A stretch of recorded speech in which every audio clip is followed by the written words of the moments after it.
Good morning, I'm Mr. Couch. I teach IPC here at Horn High School. I may or may not be your teacher, but with that said, I am shooting some videos to help the department out, and it's gonna help you guys get through the IPC classes a little bit more easily, all right? Now with that said, this is the document that I'm gonna be referring to. Okay, you guys should have this in your Google Classroom and or in your Google Drive, but at some point in time, you will have this. If you do have it, especially in my class, go ahead and pull this out so we can go over it together as one, okay? And what we're looking at is using equations in IPC, all right?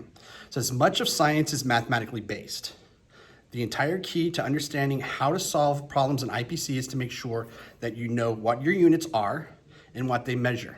I'm gonna stop right there. I'm gonna tell you what we're talking about, okay? If I put a number on the wall, what is that? Could be 5, anything, okay? Hey, I need you to go get 5. 5 what? Okay, in science class, you're gonna have to tell me what the unit is. 5 meters. Oh, go find 5 meters, okay? If we were in culinary arts class, I'm gonna say 5 apples. You know what 5 we're getting, okay? It's important to know that information in science. If you know this, then solving any problem, even if it looks really hard, is very easy. Although getting the right answer is important, it's even more important to show your thought process in calculating the answer. It is much easier to see where you might have made a mistake if the entire solution is shown. Again, if you go from question to answer and I don't see what's going on in there, you're gonna get all the points taken away if you make a mistake. If you show me the 6 steps that go into it, then I can give you partial credit. And I'm sure that most teachers will do that to you. I can't speak for everybody, but I can for me, all right? One problem solving technique is called the guess method, okay? Every IPC problem must include the following, all right? So we're gonna utilize the guess method. So,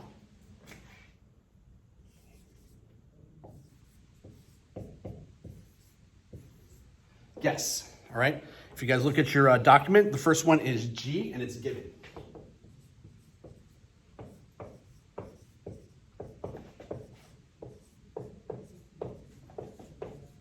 And that's gonna be the information we know. What is given? What do we know? The next one is unknown. And this is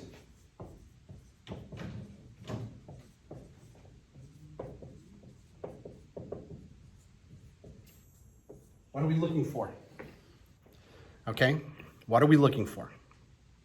What is the unknown, all right? The next one is gonna be equation.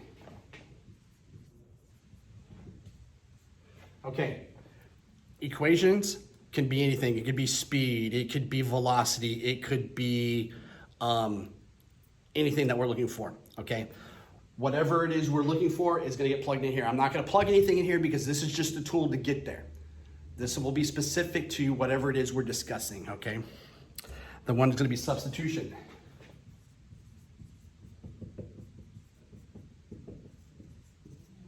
Hopefully I spelled that right. Yep, okay? And this is where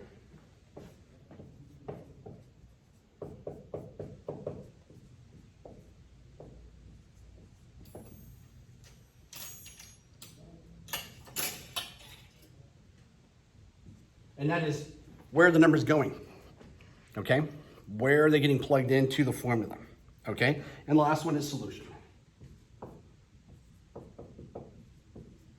Okay? And this is just, it's the answer. Whether it's correct or incorrect, it's still the answer. That's the solution. Hopefully we find more correct solutions than we do incorrect solutions. Okay, now with this said, I'm gonna go ahead and leave this information right here. I'm gonna go ahead and work this side of the board. I'm only gonna do example number 1. That's all we're gonna do today, okay? The question is, how long will it take a car to travel 51 meters at a speed of 17 meters per second, all right? So, what do I have?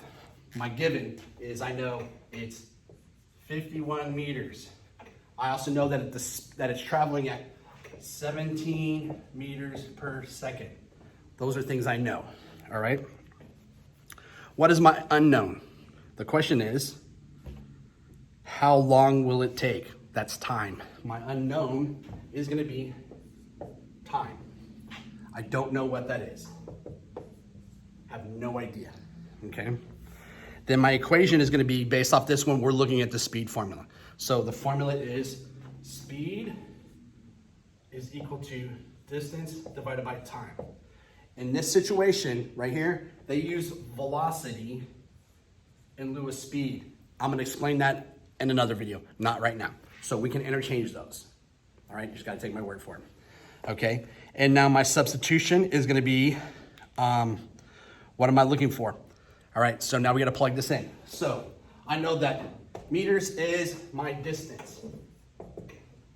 And I know that my 17 meters per second is equal to speed, okay?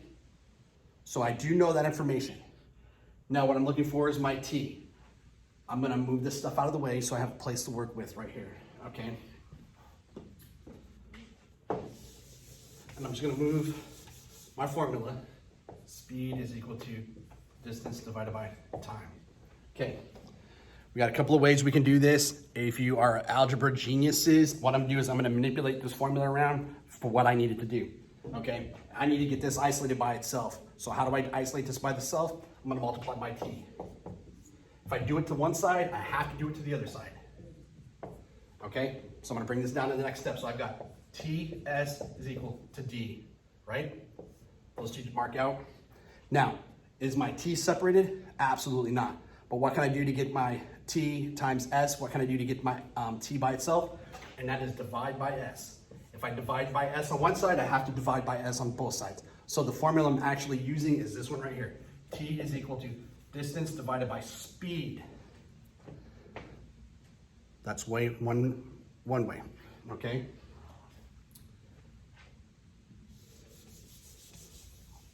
Or you can do it the way I do it, and I just plug the formula right in and just solve for the unknown, okay? But we'll do it this way right here. So my T is unknown. My distance is 51 meters divided by 17 meters per second. Okay, makes sense right there?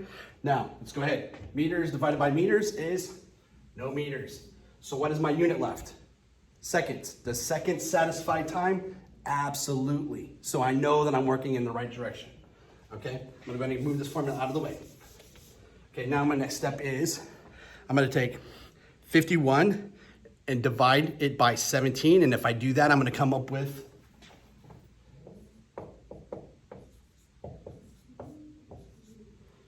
3.0 seconds.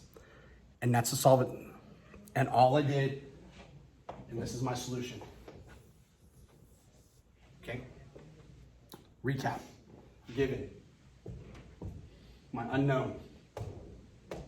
My equation, which is the one that I solved. Okay? Substitution. I know that's my substitution. I know that's my substitution. And then my solution right here. If I make a mistake, can I come back and easily figure it out and find out where the mistake is? Absolutely. All right, guys, thank you for paying attention on this one. Like I said, we're only gonna do example number 1. This is just gonna give you a premise to look at. Example number 2, we're nowhere near the math that's gonna go in that, all right? Thanks a lot, guys. I appreciate your time and effort, and go forth and do wonderful things.